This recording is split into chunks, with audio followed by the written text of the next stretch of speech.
Romanos 12:2 diz o seguinte: não vos conformeis com este mundo, mas transformai-vos pela renovação da vosso entendimento, para que vocês possam experimentar a boa, agradável e perfeita vontade de Deus. Amém? Feche os seus olhos, ore e peça para que o Senhor fale com você neste momento. Amém? Paulo, no livro de Romanos, capítulo 12, verso de número 2, ele fala assim: não se conforme. O que é não se conformar? O que é você conformar com alguma coisa e não se conformar? Conformar é: estou passando uma vida difícil e me conformo com ela. Muitas pessoas falam: isso daqui é o meu karma, é o que eu tenho que viver. Se conformaram. Só que Paulo está falando ali para mim e para você o seguinte: não vos conformeis. Não se conforme com aquilo que não for o bom. Não se conforme com aquilo que não for o melhor para a sua vida. Ele fala assim: ó, não vos conformeis e transformai-vos pela renovação da vossa mente, para que você possa provar, para que você possa desfrutar, para que você possa viver aquilo que seja bom, agradável e perfeito. Só que muitas vezes nós, conforme nós vamos passando as dificuldades, a Simone falou, as pessoas são reis, mas não têm a atitude de rei. As pessoas têm o sangue de Jesus ao seu favor, que foi derramado naquela cruz, e muitas vezes estão dentro da igreja, mas não vivem como aquele que vence, não vivem como aquele que vai alcançar as promessas, mas vivem como uma pessoa derrotada, vivem como uma pessoa que tem um karma. Isso é assim mesmo e eu me conformo com isso. Nós não devemos nos conformar. Ele fala: transformai, renovai.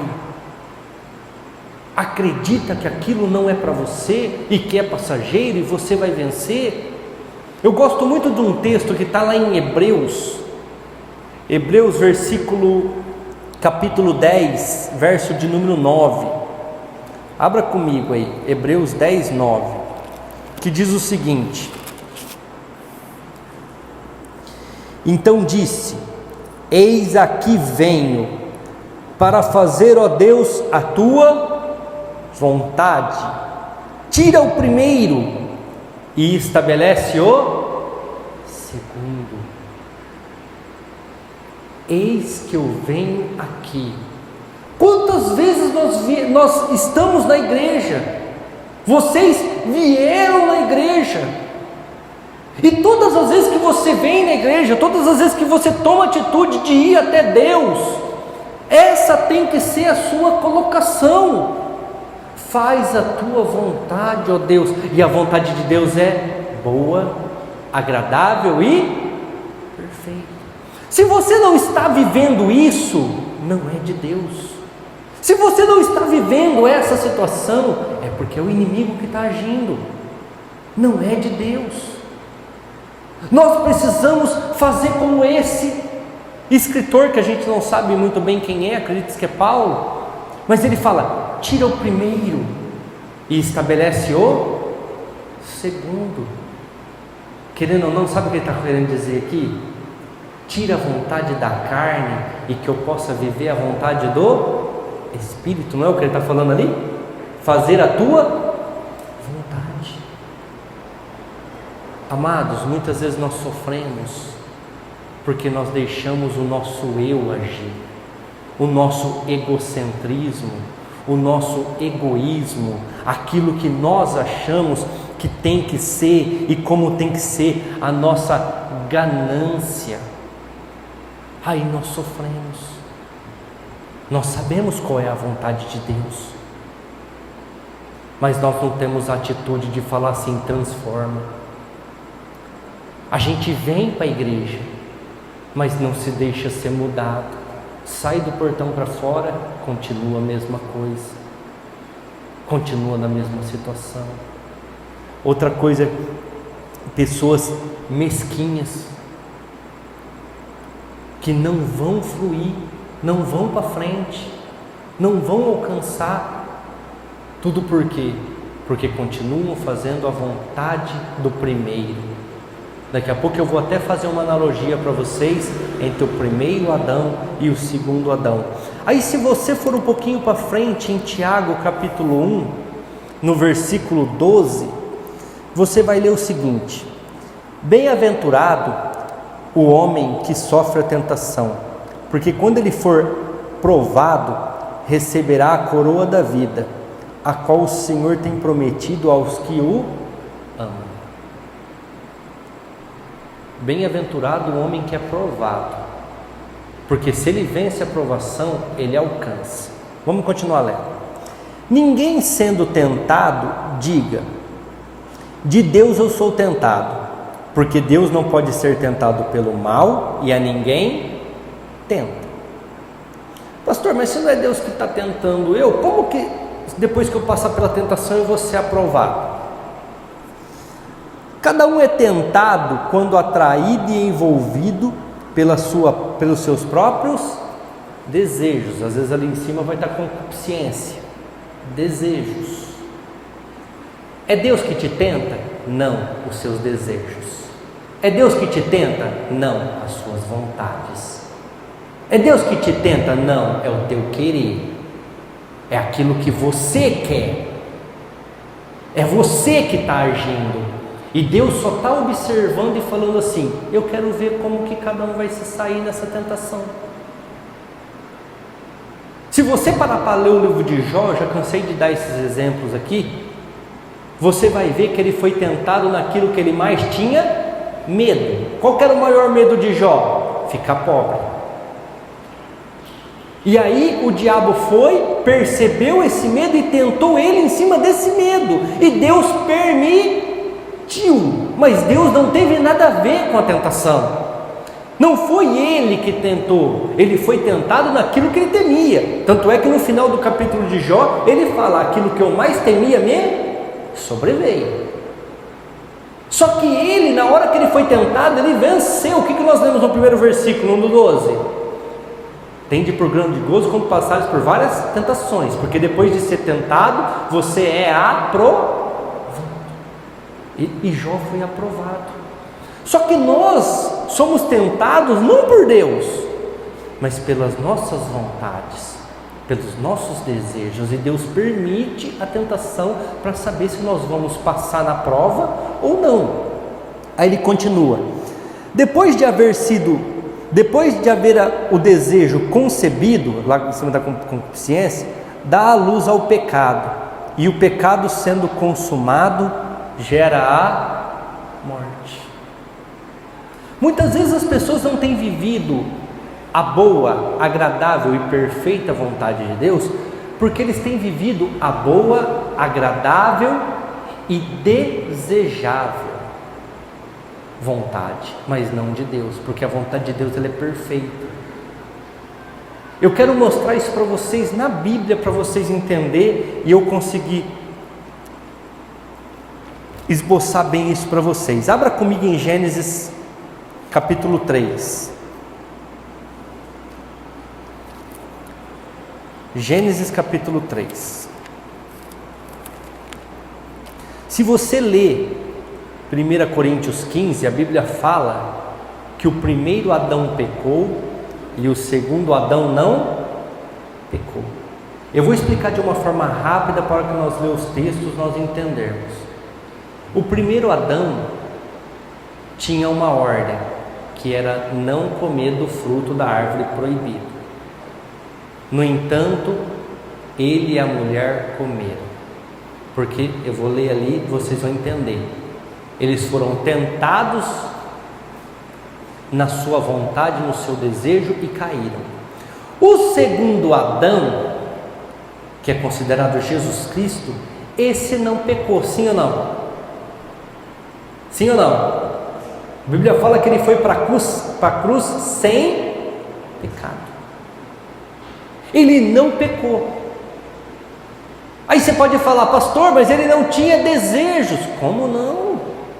O diabo tentou ele nas 3 piores situações: a fome, transforma as pedras em pães; tentou ele na autoridade de Deus, se Deus é contigo, se joga daqui de cima que ele te pega; e tentou ele numa coisa que muitos de nós às vezes tropeçaríamos: se prostrado me adorares, eu te darei todos os reinos. Sim ou não? Alguém já leu lá Mateus 4? E Jesus faz o quê? Afasta-te de mim, Satanás. Irmãos, Jesus foi tentado das piores maneiras. Jesus foi tentado nos desejos do homem, na vontade de crescer. Quantos aqui não querem crescer? Quantos aqui não querem alcançar fama? Quantos aqui não querem ser rei? E isso foi dado para Jesus e ele não aceitou. Eu quero ler algumas coisas com vocês para a gente entender. Gênesis 3, verso de número 5. Porque Deus sabe que no dia em que dele comerdes, abrirão os seus olhos e sereis como Deus, sabedores do bem e do mal. Uma tentação igual a de Cristo, ambição. Faz, e vocês vão crescer, os olhos vão se abrir, vocês vão entender todas as coisas como Deus entende. Olha outra tentação, versículo 6. Vendo a mulher que a árvore era boa, a árvore era boa. O pecado é feio, irmãos? A tentação vem feia para você? É só alguns aí que acreditam que o diabo tem chifre, que o diabo tem rabo, tem um tridente na mão, só alguns. Mas na maioria das vezes o inimigo não se porta desse jeito. A árvore era boa de se comer, agradável aos olhos e desejável para dar entendimento. Irmãos, essa árvore do conhecimento do bem e do mal agradava o homem, agradava a pessoa, agradava a vontade. Sabe por que muitas vezes nós temos sofridos? Por causa das tentações. Mas é Deus que está me tentando e eu caí. Não, é a sua vontade, é o seu desejo. Por que você acha que a serpente foi lá tentar Eva? Porque com certeza ela estava beirando aquela árvore já fazia alguns dias. Ela estava analisando aquela árvore já fazia alguns dias. Ela estava já há algum tempo desejando comer aquele fruto. A serpente só veio e deu uma ajudinha, vamos falar assim. Ela olhou para a árvore e viu que a árvore era boa de se comer, agradável aos olhos e desejável para dar um entendimento. Quantos de nós, irmãos, temos ouvido o mundo? Quantos de nós temos dado ouvidos à nossa carne que é fraca, que quer aquilo que é mais fácil? A nossa carne não gosta do que é difícil, a nossa carne não gosta do que tem um desafio, a nossa carne gosta daquilo que é fácil de resolver, é fácil de pôr um ponto final, é fácil de alcançar, é o que ela quer. Aí nós vamos entender aqui que a Eva, ela foi atraída e envolvida pelos seus próprios desejos, pelas suas próprias vontades. Aí a serpente veio no versículo 14, vamos ler aí. Minto. No versículo 6, que ela é boa, perfeita e agradável. Lembra qual que é a vontade de Deus de Romanos 12:2? Boa, agradável e perfeita. A árvore era boa, agradável e desejável. Irmãos, o que você quer? Aquilo que é perfeito para a sua vida ou aquilo que te agrada? Só vou te dar uma dica: o que te agrada, daqui a pouco pode não te agradar mais. Agora, o que é perfeito pode demorar um pouco mais, só que a hora que vir, você não tem mais vontade, porque ele vai te suprir toda a tua necessidade. A vontade de Deus, ela é perfeita. A tua vontade, ela vai te agradar naquele momento. Ela vai te suprir naquela hora. Mas depois vai passar. Quais foram as consequências, irmãos, dessa árvore? Quais foram as consequências dela fazer aquilo que era desejável, a vontade dela, agradar aquele momento? Quais foram as consequências disso? Primeiro, versículo 14: então o Senhor disse à serpente: porquanto fizeste isso, maldita serás mais do que toda besta, e mais do que todos os animais do campo. Sobre o teu ventre rastejarás, e pó comerás todos os dias da tua vida. A serpente enganou Eva. Acredite-se que era um animal muito mais hábil do que nós conhecemos hoje. Deveria andar, deveria falar, e agora vai rastejar sobre o seu ventre e comer pó da terra. Primeira consequência. Segunda consequência de fazer aquilo que é desejável, aquilo que você quer, aquilo que você acha que é certo. Segunda consequência, vamos ler, versículo 16: e a mulher disse: multiplicarei grandemente a tua dor na sua concepção, com dor terás filho, e o teu desejo será para o teu marido, e ele te dominará. Segunda consequência foi para a mulher: vai ter dor para ter filho. É fácil ter filho hoje em dia, irmãos? É fácil cuidar de filhos hoje em dia? Dor na concepção, dor para manter, dor para sustentar, só dá trabalho. Então é uma consequência. Vamos ver a terceira consequência para o homem agora, versículo 17: e a Adão disse: porquanto deste ouvido à voz da tua mulher e comeste da árvore que eu te ordenei, dizendo: não comerás dela, maldita é a terra por causa de ti, e com dor comerás dela todos os dias da sua vida. 19: no suor do teu rosto comerás o teu pão, até que te tornes a terra, porque dela foste tomado, porquanto é pó e em pó se tornará. Ele está falando assim: você, homem, que deu ouvidos à mulher e comeu também aquilo que era desejável, aquilo que era a vontade de vocês, porque não era vontade só da mulher não, irmãos, não era vontade só da mulher não. E vou te falar mais: a mulher deve ter comido dessa árvore e foi enganada por Eva, pela serpente, porque o marido não dava atenção para ela. Cadê o Adão nessa hora? Estava pondo o nome nos animais, não podia levar Eva? Não podia estar junto com a esposa? Mas não, deixou ela de qualquer jeito. Aí foi e teve uma consequência. Agora Deus está falando assim: vai ter que trabalhar muito para sustentar a casa, vai ter que trabalhar muito para comer, vai trabalhar até voltar para o pó, ou seja, até morrer. E a quarta consequência de fazer aquilo que é desejável, versículo 18: espinhos e cardos também te produzirá, comerás a erva do campo. Agora a quarta consequência é para a terra. Acredite-se que até esse momento a terra não tinha espinhos, a terra não tinha nada que pudesse tirar a vida do homem, os animais não eram agressivos, mas a partir desse momento, aquilo que o homem desejou, aquilo que foi a vontade dele, atraiu consequências para a serpente, para a terra, para a mulher e para o homem. Agora eu quero que você pare para analisar se isso tudo que eu estou falando é uma verdade ou não.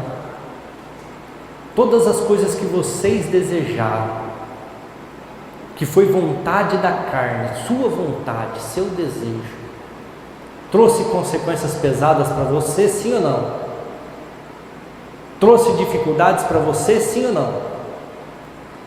Agora, quando você se colocou a obedecer a Deus, como nós lemos lá em Hebreus 10, versículo 9: Senhor, eis que eu venho diante de Ti, e faça-se a tua vontade, não a minha.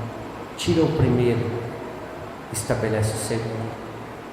Sabe o que ele estava querendo dizer de uma forma simples, para a gente entrar na pregação? Sabe o que ele estava querendo dizer de uma forma bem prática?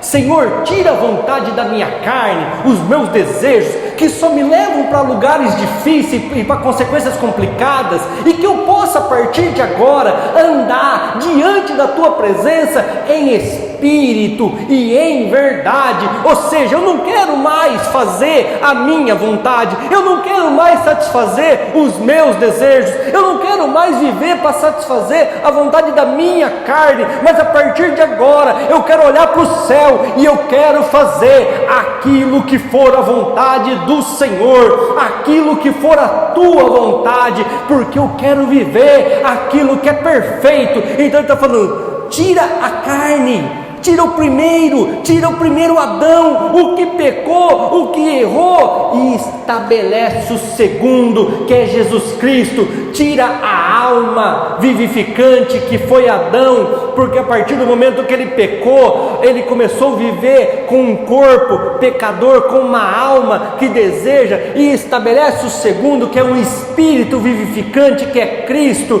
porque ele morreu sem pecado, morreu sem se deixar levar por aquilo que era a vontade do homem, a vontade da carne, e ressuscitou ao terceiro dia, para que nós alcançássemos a salvação. É isso que Hebreus está pedindo, é isso que Hebreus está falando. Ele está falando assim: eu não quero viver a minha vontade, eu não quero viver os meus desejos, eu não quero viver aquilo que vai me trazer consequências difíceis, consequências complicadas. Eu quero viver a vontade do Espírito, a vontade de Deus. Eu não quero viver mais a vontade da carne, eu não quero mais satisfazer os meus desejos. Amados, todas as vezes que nós nos rendemos àquilo que é desejável, aquilo que é o teu desejo, a gente sofre. Todas as vezes que nós nos rendemos àquilo que é a vontade da carne, a gente sofre. Eu sou pastor, mas quantas vontades, quantos desejos eu não tenho, irmãos? E muitas vezes eu tenho até condição de realizar alguns, mas eu oro e eu vejo que aquilo não é a vontade de Deus. Eu espero 3 dias e eu vejo que aquilo não era realmente a vontade de Deus, porque aquilo para de me atormentar. Mas muitas vezes as pessoas andam na sua ansiedade, querem resolver na hora, querem fazer na hora e sofrem. Irmãos, pelo meu desejo, pela minha vontade, até aqui na igreja já estaria o altar pronto, já estaria mais 2 caixas de som lá no fundo, que o Everton sabe que nós já fomos até atrás de comprar, já estaria tudo pintado, tudo feito. Só que muitas vezes não é, isso é um desejo meu, não é a vontade perfeita. Sabe qual que é a vontade perfeita? Colocou usar? Paga eles, depois você faz o altar. Fez o altar, paga ele, depois você pinta a igreja. Essa é a vontade perfeita, mas a vontade desejável é: vai, mete o louco, compra tudo, parcela tudo, e depois, se não pagar, fica igual alguns pastores aí que é conhecido por ser caloteiro, por ter uma bela igreja, mas não pagar ninguém, por fazer as coisas e não honrar os seus compromissos. Essa é a vontade desejável. Só que nós não podemos viver assim, nós temos que viver aquilo que é a vontade de Deus, que é a vontade perfeita. Ela é boa, ela vai te agradar e ela vai ser perfeita para a tua vida. Não boa, que te agrade, mas que seja o seu desejo, porque isso vai te trazer consequências, isso vai te trazer dificuldades, isso vai te trazer problemas. Agora eu quero falar para vocês. Abra comigo lá em Tiago 1, 16 e 17. Vamos voltar lá no livro de Tiago.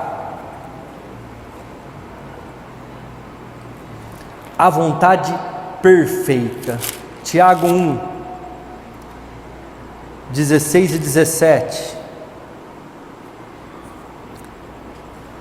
Não erreis, meus amados irmãos, toda boa dádiva, todo dom perfeito vem do...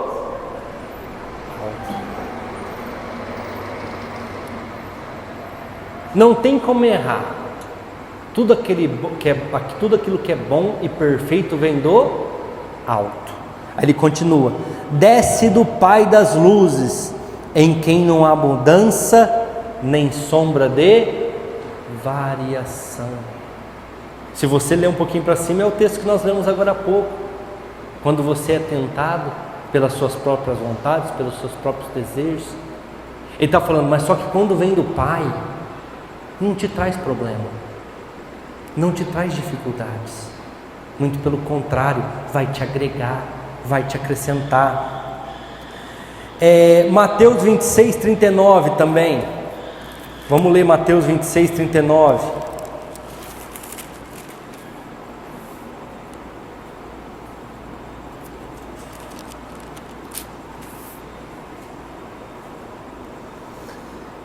Indo um pouco adiante, prostrou-se sobre o seu rosto, orando e dizendo: meu Pai, se é possível, passa de mim este cálice, todavia, não seja como eu quero, mas como tu queres.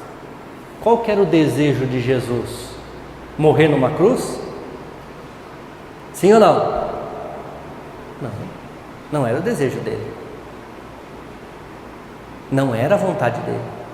Tanto é que ele ora ali e ele fala: se for possível, passa de mim isso, sem que eu beba desse cálice. Mas como que ele termina a oração, irmãos? Seja feita a tua, o quê? Vontade. Será que nós temos feito isso? Senhor, estou aqui, estou padecendo, estou sofrendo, mas essa é a tua vontade? Então seja feita a tua vontade. Ou será que eu estou aceitando? Ou será que eu estou sendo conivente com a situação? E estou vivendo aquilo que é o desejo da minha carne? O desejo da carne de Jesus era não passar pela cruz.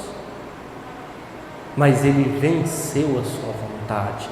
Ele venceu o seu desejo, porque se você continuar lendo, você vai ver que ele é preso, ele é açoitado e ele é crucificado. Só que essa era a vontade perfeita do Pai. Isso é aquilo que Deus queria para a vida dele, para libertar todo um povo, para nos dar o direito à salvação, para nos dar o direito, através do seu sangue, de uma nova aliança. É por isso que nós passamos pelas águas do batismo, porque Deus nos dá uma carta em branco, uma folha em branco para nós reescrevermos nossa vida, mas agora, tirando o primeiro e estabelecendo o segundo, ou seja, sai da tua vontade da carne, que é o desejo, a vontade, as emoções, e começa a viver em espírito, e você não praticará as vontades da carne. Irmãos, as vontades da carne estão ali, elas são manifestas, e toda hora ela quer sair. Ela quer que você cumpra, mas se você não estiver em espírito e em verdade, se você não estiver na presença do Senhor, você vai cair na tentação. Aí você fala: Deus está me tentando. Não, Deus não está te tentando. Quem está te tentando é a tua carne, é o teu desejo. Eu acredito nisso, não é uma coisa bíblica, mas eu acredito que quando Deus criou o homem era espírito, corpo e alma. Alma bem pequenininha, porque ela não tinha vontade própria, ela era dominada pelo Espírito, ela era dominada pela presença de Deus. Tanto é que Deus todos os dias vinha e conversava com o homem.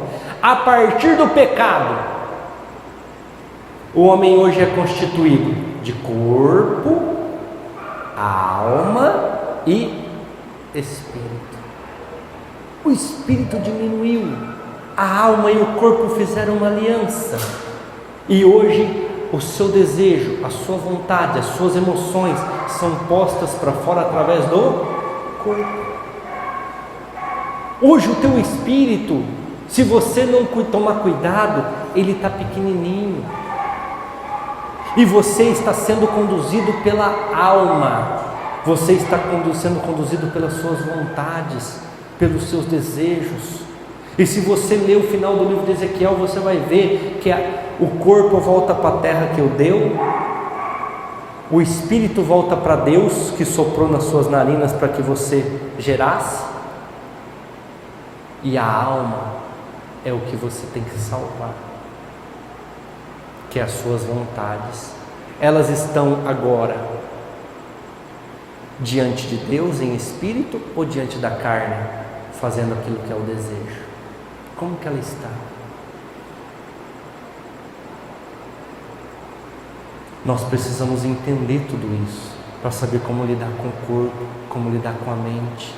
Hoje em dia nós somos corpo, alma e espírito. É por isso que muitas pessoas sabem o que tem que fazer, mas não fazem. Por quê?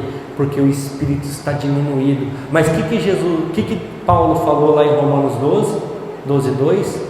Não se conforme com isso, mas transforme através da renovação da sua mente, para que você possa provar aquilo que é bom, agradável e perfeito diante de Deus. Se você ler um pouquinho para frente no livro de Gálatas, você vai ver Paulo falando assim: ande em espírito e não cumprireis as vontades da carne, porque a carne e o espírito lutam entre si e se opõem um ao outro, para que você não cumpra aquilo que é a vontade de Deus. Amados, nesta noite eu quero que nós saiamos daqui dizendo como está escrito lá em Hebreus 10, versículo 9: eis que eu estou aqui, Senhor, diante da tua presença. Tira o primeiro, estabelece o segundo. Tira o homem do pecado, Adão. Tira a vontade da minha carne, os meus desejos. Estabelece Jesus Cristo na minha vida, para que eu possa andar em espírito e em verdade. A pessoa que está em espírito, irmãos, as pessoas que estão diante de Deus, não erram. As pessoas que estão em espírito, as pessoas que estão diante da presença do Senhor, não fazendo aquilo que é a vontade da carne, não tropeçam diante do Evangelho, não deixam as pessoas decepcionadas, não frustram as expectativas das pessoas. Sabe quem frustra? Quem decepciona? Quem anda na carne, quem está na carne. Porque esses aí, eles sabem que eles não têm nada para oferecer, nada para oferecer para a igreja, nada para oferecer ao Senhor, mas que nesta noite nós possamos fazer como Hebreus: tira o primeiro, estabelece o segundo, saia do pecado, saia do desejo, saia do homem do pecado e viva a presença de Deus. Viva uma transformação da sua mente, para que você possa alcançar tudo aquilo que Deus tem para a sua vida. O grupo de louvor já pode se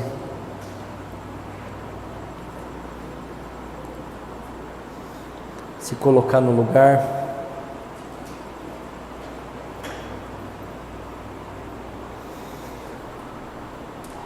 Vamos ler o verso 41 de Mateus também, 26. Vigiai e orai, para que não entrem em tentação. Na verdade, o espírito está pronto, mas a carne é... Quem que falou isso, irmãos? Jesus. Você acha que ele sabia o poder da carne, sim ou não? Você acha que ele sabia o poder de Satanás na vida dele, sim ou não? Eu sei o que eu tenho que fazer. Vou resumir esse versículo para vocês. Eu sei o que eu tenho que fazer, e é ir para aquela cruz e ser pregado nela e morrer, demorar 3, 4 horas até o meu sangue derramar naquele calvário, e eu não conseguir mais respirar, e eu morrer por asfixia. Eu sei o que eu tenho que passar, e eu sei que essa é a vontade de Deus, que é perfeita. Eu sei o que eu tenho que fazer, mas a minha vontade não é ir lá não. O meu desejo não é estar lá não. A minha carne está gritando aqui comigo: não vai, não faz, vai doer, vai sofrer. Mas eu estou em oração. Eu estou em oração para poder passar por este momento. Eu estou em espírito. Por que nós não passamos? Porque vivemos na carne. Por que não passamos? Porque o primeiro ainda está agindo. Ou seja, aceitamos Jesus, nos convertemos, muitos aqui são batizados, se não todos, mas ainda estamos vivendo o Adão, nós ainda estamos vivendo a Eva, nós ainda estamos vivendo aquilo que os nossos olhos veem, a vontade do nosso coração, nós ainda estamos vivendo aquilo que é o nosso desejo.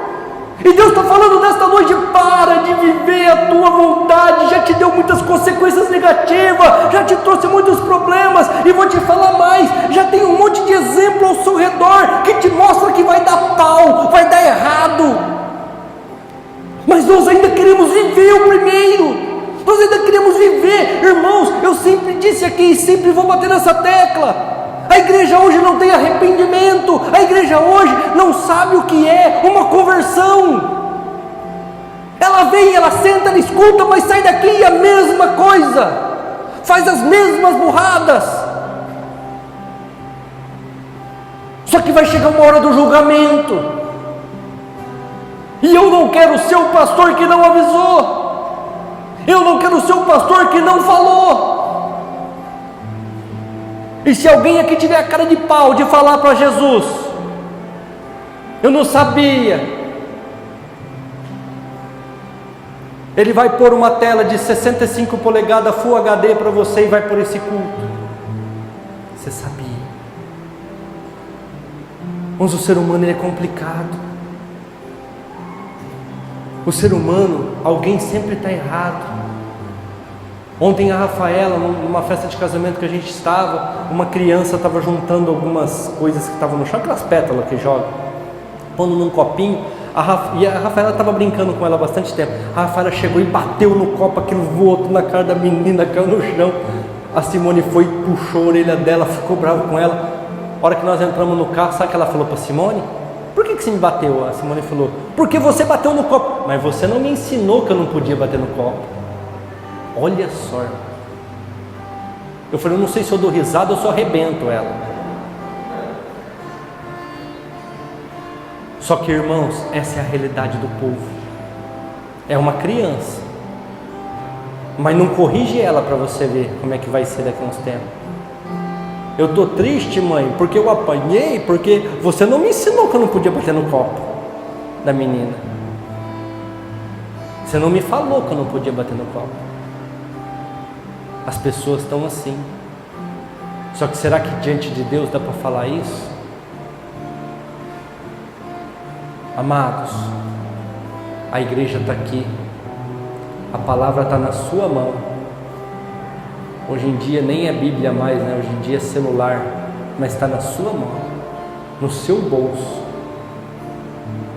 E Jesus está olhando lá de cima e pedindo: pelo amor de Deus, tira o primeiro, tira o homem do pecado, estabelece o segundo, estabelece a vontade do Pai, que é perfeita.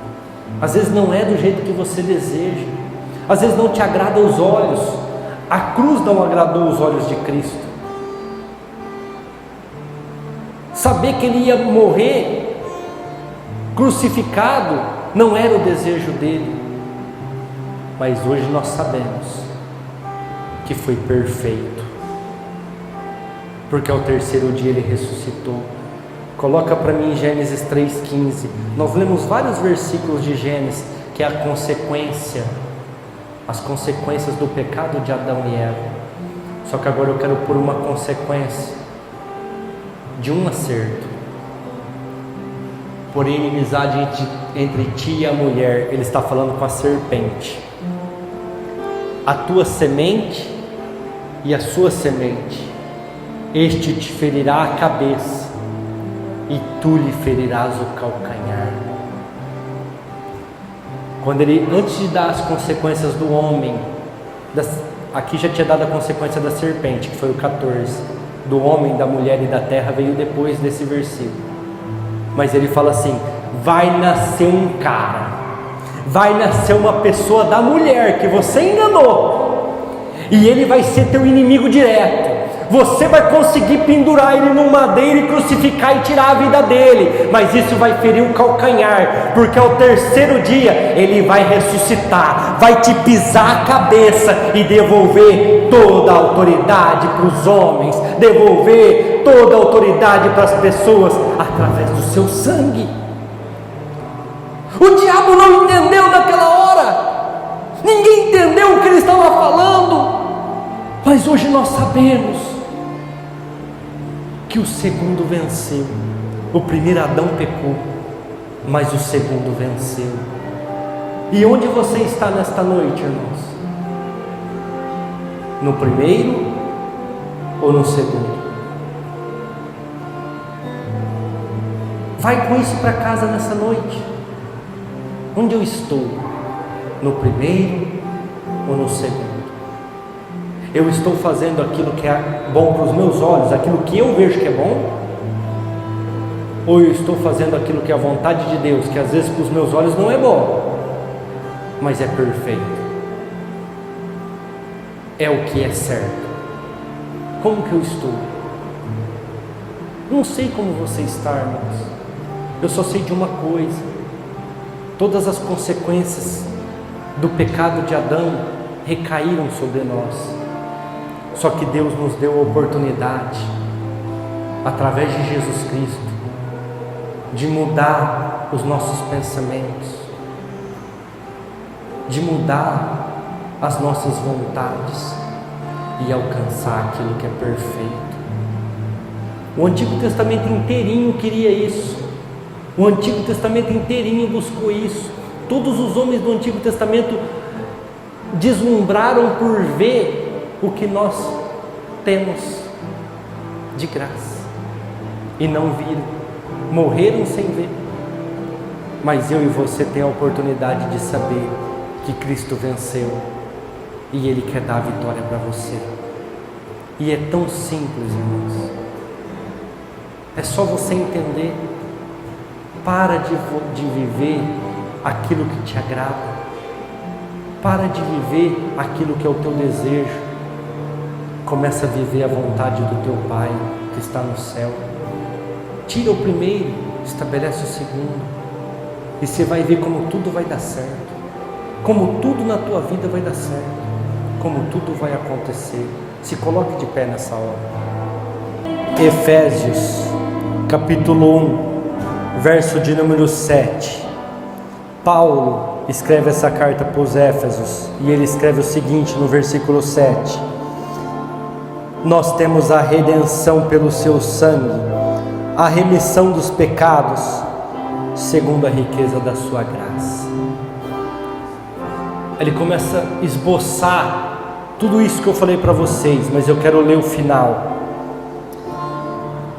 18: tendo iluminado os olhos do vosso entendimento, para que vocês saibam qual seja a esperança da sua vocação, e a riqueza da sua glória e a herança dos santos, e qual sobre excelente grandeza do seu poder sobre nós, os que cremos, segundo a operação da força do seu poder, que manifestou em Cristo, ressuscitando dos mortos e pondo à direita nos céus, acima de todo principado, poder, potestade, domínio, todo nome que se nomeia, não só neste século, mas também no vindouro. Gênesis capítulo 3, verso 15, lembra? Tu lhe ferirás o calcanhar, mas ele lhe pisará a cabeça. Sujeitou todas as coisas a seus pés. Paulo entendeu. Tudo está debaixo dos seus pés, porque ele não viveu aquilo que lhe agradava, ele não viveu aquilo que era o seu desejo não era a cruz não lhe agradava, a morte não lhe agradava, mas era a vontade perfeita. Vamos continuar lendo. Sobre todas as coisas o constituiu como o cabeça da igreja. Irmãos, Satanás tentou Jesus porque ele não sabia quem era, se era ou não o Messias, e ele não desconfiou. Ele achou que o matando ele parava a obra, mas ele contribuiu para a obra. Amados, o diabo tem tentado na tua vida, irmãos, todo dia ele me tenta, todo dia ele vem contra a minha vida, e quando ele não usa alguém da família, quando ele não usa alguma circunstância perto de mim, ele usa alguém, ele usa muitas vezes a igreja. Todos os dias ele quer que eu pare, todos os dias ele quer que eu desista, todos os dias ele pede para mim olhar para trás e voltar. Irmãos, até proposta de emprego eu recebo, porque todos os dias o diabo quer que eu pare, todos os dias ele quer que eu faça aquilo que é agradável, aquilo que é desejável, aquilo que é a minha vontade. Então ele me manda aquilo que é o meu desejo. E se eu for atraído e envolvido conforme Tiago 1:12 ao 15, não foi Deus que me tentou, foi as minhas vontades, foi os meus desejos. Todos os dias o diabo quer que eu peque, todos os dias o diabo quer que eu volte atrás, todos os dias ele me atormenta, todos os dias, irmãos. Vocês acham que é fácil ser pastor? Vocês acham que é fácil conduzir uma igreja? Todos os dias. Aí ele continua, Paulo continua aqui, que ele constituiu como cabeça da igreja, que é o seu corpo, a plenitude daquele que cumpre tudo em todos. Sabe o que Paulo está querendo dizer aqui? Depois você pode ler com mais tempo na sua casa.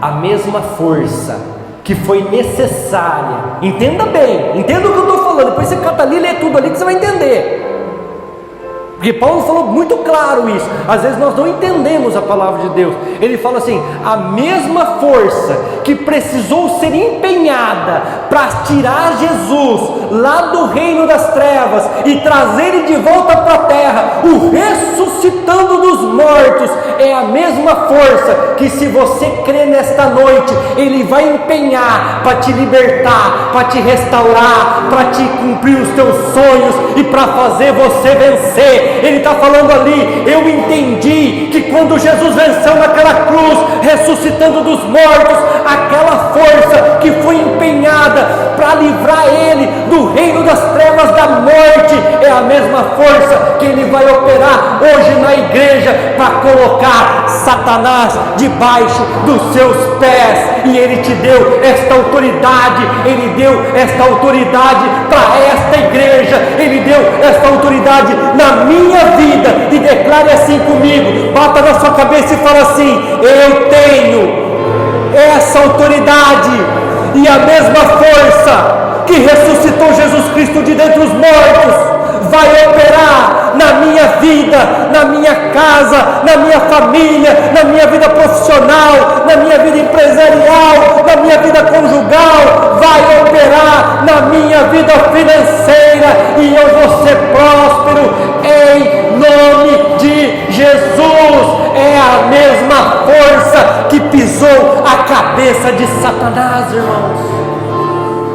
E ele está falando: vem aqui na igreja, tira o primeiro, estabelece o segundo, e eu te dou a vitória. Eu te dou. Não é aquilo que você deseja, não é aquilo que te agrada, mas eu vou te dar muito mais, além do que você possa pedir ou pensar, porque é perfeito o que eu vou te dar, é perfeito aquilo que eu tenho para a tua vida. Amados, eu gosto muito de um versículo, eu não vou nem ler porque já deu o horário, Mateus 11:28. Vinde a mim, vós que estáis cansados e sobrecarregados, e eu vos aliviarei. Aprenda de mim, que sou manso, humilde de coração. Pegue sobre ti o meu fardo que é leve e suave. Só que muitas vezes nós temos feito tudo ao contrário. Queremos andar com os nossos fardos, queremos agradar a nossa carne, que não vale de nada. Ah, pastor, como que minha carne não vale de nada? Não vale de nada. A hora que você morre, apodrece e fede, não vale de nada. E nós queremos agradar a nossa carne, não temos domínio próprio. Coloca de novo para mim, Hebreus 10, versículo 9. Então disse, vamos dizer junto isso, irmãos? Eis que venho para fazer, ó Deus, a tua vontade. Tira o primeiro, estabelece o segundo. Saia com esse desejo no seu coração, irmãos. Eu vou viver a vontade de Deus a partir de agora, mesmo que ela não seja agradável aos meus olhos, mesmo que não seja o desejo da minha carne, mas eu vou viver a vontade de Deus, porque eu sei, eu tenho essa certeza, porque eu consigo ver isso na vida de Cristo, que no final vai ser perfeito, no final vai dar tudo certo. Amém? Glória a Deus.